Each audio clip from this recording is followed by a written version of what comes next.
Sahabat Al-Ma'tuk, mari berdonasi untuk keperluan serta kegiatan media Al-Ma'tuk agar kami dapat selalu menyajikan tayangan-tayangan yang bermanfaat bagi umat muslim. Caranya mudah, silakan klik link yang ada di kolom deskripsi atau scan barcode donasi yang berada tepat di layar Anda.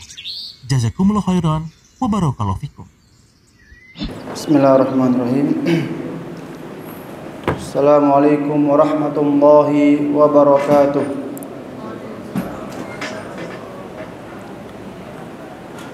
Alhamdulillahi ala ihsanih wa syukru lahu ala taufiqihi wa amtinanih wa asyhadu an la ilaha illallah ta'ziman li sya'nih wa asyhadu anna Muhammadan abduhu wa rasuluhu ad-da'i ila ridwanih. Allahumma salli wa sallim alaihi wa ala alihi wa ashabihi wa ikhwani. Baik, ikhwan sekalian rahimani wa rahimakumullah. Kita lanjutkan pembahasan kitab Riyadhus Shalihin karya Yahya bin Syaraf Al-Imam An-Nawawi rahimahullah. Masih di dalam bab yang ke-40, yaitu bab tentang birrul walidain dan silaturahim. Kita lanjutkan hadisnya. Wa an ummil mu'minin Maimunah bintul Harith radhiyallahu anha annaha i'taqat walidatan wa lam tasta'dhin nabiyya sallallahu alaihi wasallam. Dari Ummul Mukminin, salah satu istri Nabi sallallahu alaihi wasallam yang bernama Maimunah bintu Al Harith radhiyallahu anha, bahwa beliau suatu hari beliau memerdekakan budak tanpa minta izin dari suaminya, yaitu tanpa minta izin dari Nabi sallallahu alaihi wasallam. Falamma kana yaumuha alladhi yaduru 'alaiha fihi qalat asy'arta ya Rasulullah ani a'taqtu walidati. Maka tatkala hari di mana Nabi SAW sedang menggilir Maimunah, sedang berada di rumah Maimunah, maka Maimunah berkata kepada Nabi SAW selaku suaminya, "Ya Rasulullah, apakah engkau sadar bahwasanya aku telah memerdekakan budak perempuanku?" Kata Maimunah.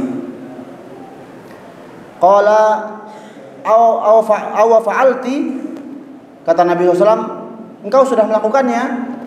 Engkau sudah membebaskan budak perempuan tersebut? Qalat na'am, kata Maimunah, iya, sudah aku bebaskan ya Rasulullah. Maka kata Nabi SAW, qala amma innaki law a'taitiha akhwalaka kana a'zamu li ajraki. Sesungguhnya seandainya engkau ini, wahai istriku, ya wahai Maimunah, kata Nabi SAW, apabila engkau berikan budak perempuan tersebut kepada akhwal, ya, yaitu saudari atau bibi dari pihak ibu, maka tentu pahalamu akan lebih besar. Ya, kata Nabi SAW, engkau sudah membebaskan budakmu tersebut? Kata Maimunah, iya, sudah. Maka Nabi SAW berikan penjelasan. Sesungguhnya kalau saja engkau budak tersebut engkau berikan kepada bibimu, ya, maka pahalanya tentu lebih besar daripada engkau memerdekakan budak tersebut. Taib. Ikhwani rahimakumullah. Faedah yang bisa kita ambil dalam hadis ini, ya. Yang pertama, hadis ini menjelaskan bagaimana semangatnya Maimunah radhiyallahu anha di dalam beramal soleh, ya. Dan begitulah seharusnya wanita. Wanita hendaknya memperbanyak sedekah. Kata Nabi SAW, ya ma'asyaron nisa, tasaddaqna fa inna ra'aitukunna aktsar ahlin nar. Wahai para wanita, sesungguhnya wahai para wanita, bersedekahlah kalian. Sesungguhnya yang paling banyak aku lihat di neraka, penghuni neraka adalah dari kalangan wanita. Dan memerdekakan budak ini bukan amalan yang mudah ya, ikhwan sekalian rahimani wa rahimakumullah. Butuh biaya, amalan yang membutuhkan biaya, tidak murah. Tidak semua orang bisa melakukan perbuatan ini, yaitu memerdekakan budak. Ini menunjukkan bagaimana Maimunah sudah menunjukkan kualitasnya sebagai seorang wanita yang benar, yaitu dia bersemangat di dalam bersedekah. Di antaranya adalah dengan cara memerdekakan budak. Taib. Ini faedah pertama. Kemudian faedah kedua yang bisa kita ambil dalam hadis ini adalah hadis ini menunjukkan atau memberikan kepada kita pelajaran bahwa bolehnya seorang istri menggunakan hartanya sendiri ya, bukan harta suaminya, tanpa seizin suami. Jadi kalau seandainya ada seorang wanita dia punya usaha atau dia punya harta sendiri ya, dia sedekahkan tanpa izin suaminya, maka boleh, diperbolehkan. Ini pendapat Imam An-Nawawi. Beliau berpendapat atau beliau beristinbat, menyimpulkan dalam hadis ini berarti boleh seorang wanita bersedekah atau menginfakkan hartanya sendiri tanpa seizin suami. Adapun apabila harta suaminya, maka harus dengan seizin suami. Nah, karena di dalam hadis ini Nabi SAW tidak mengingkari ya. Kenapa engkau lakukan demikian? Nabi tidak melarang perbuatan Maimunah tersebut, yang dimana Maimunah memerdekakan budak wanitanya. Namun Nabi SAW hanya mengarahkan, kalau seandainya engkau berikan budakmu tersebut kepada bibimu, maka tentu itu pahalanya lebih besar. Taib. Kemudian faedah yang selanjutnya,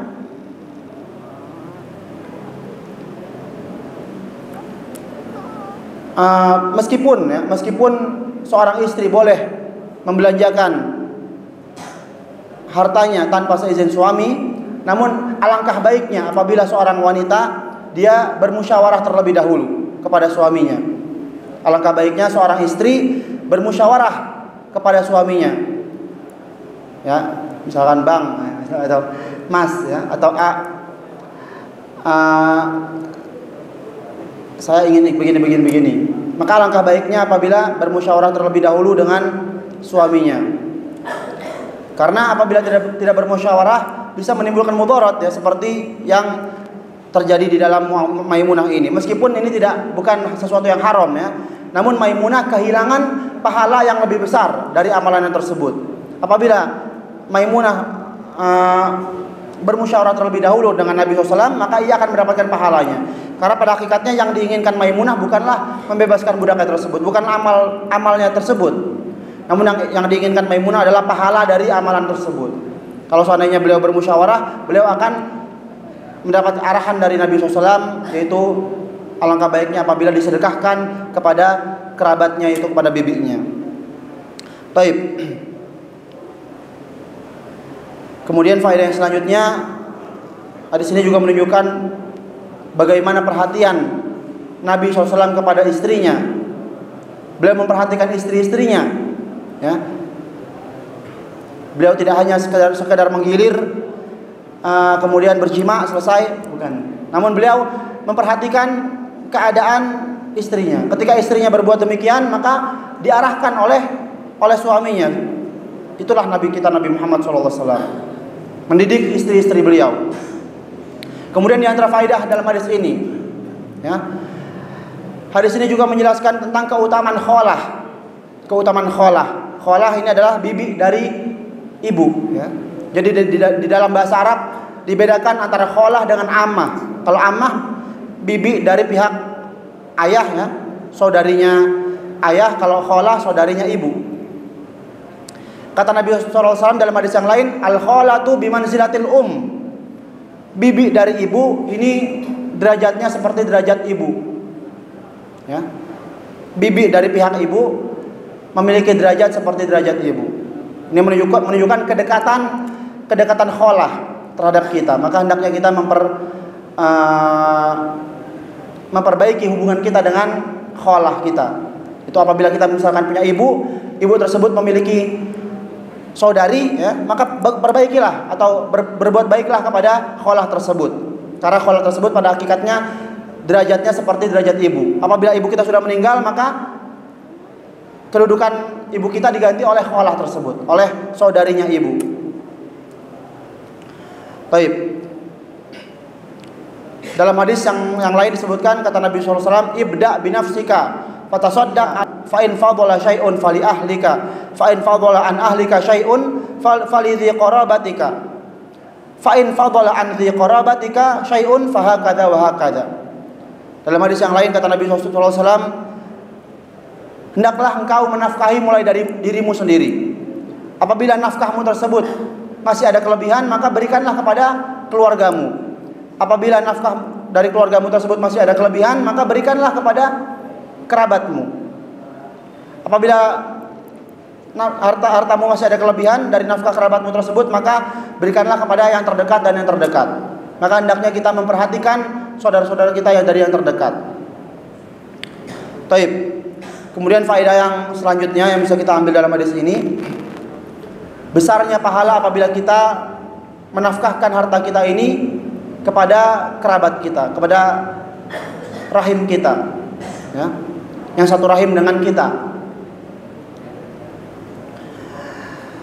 Karena kata Nabi SAW, as-sadaqatu 'alal miskin shadaqah wa 'ala dzir rahim sintani shadaqatun wasilah.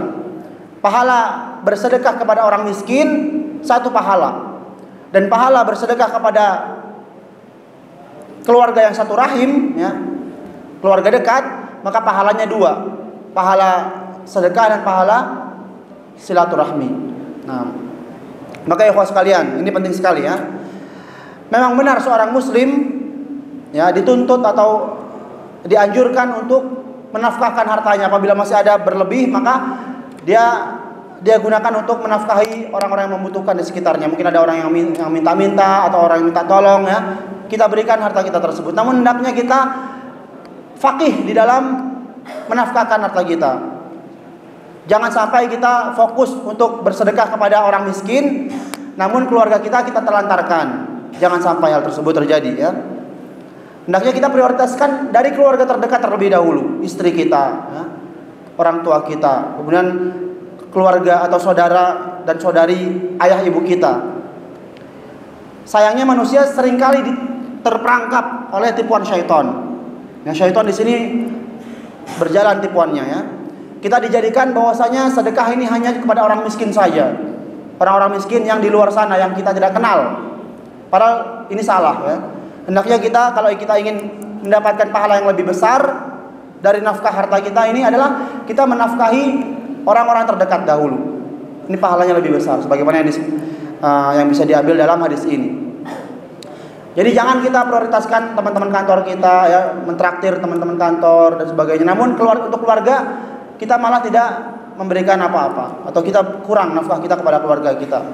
Jangan sampai kita terjebak oleh tipu daya syaitan. Hendaknya kita menjadi faqih di dalam membelanjakan harta kita. Wallahu taala alam bisawab. Ini saja bisa disampaikan. Semoga yang sedikit ini bisa bermanfaat. Subhanakallahumma bihamdika asyhadu an la ilaha illa anta astaghfiruka wa atubu ilaik. Wassalamualaikum warahmatullahi wabarakatuh. Sahabat Al-Ma'tuk, mari berdonasi untuk keperluan serta kegiatan media Al-Ma'tuk agar kami dapat selalu menyajikan tayangan-tayangan yang bermanfaat bagi umat muslim. Caranya mudah. Silakan klik link yang ada di kolom deskripsi atau scan barcode donasi yang berada tepat di layar Anda. Jazakumullah khairan wa barakallahu fikum.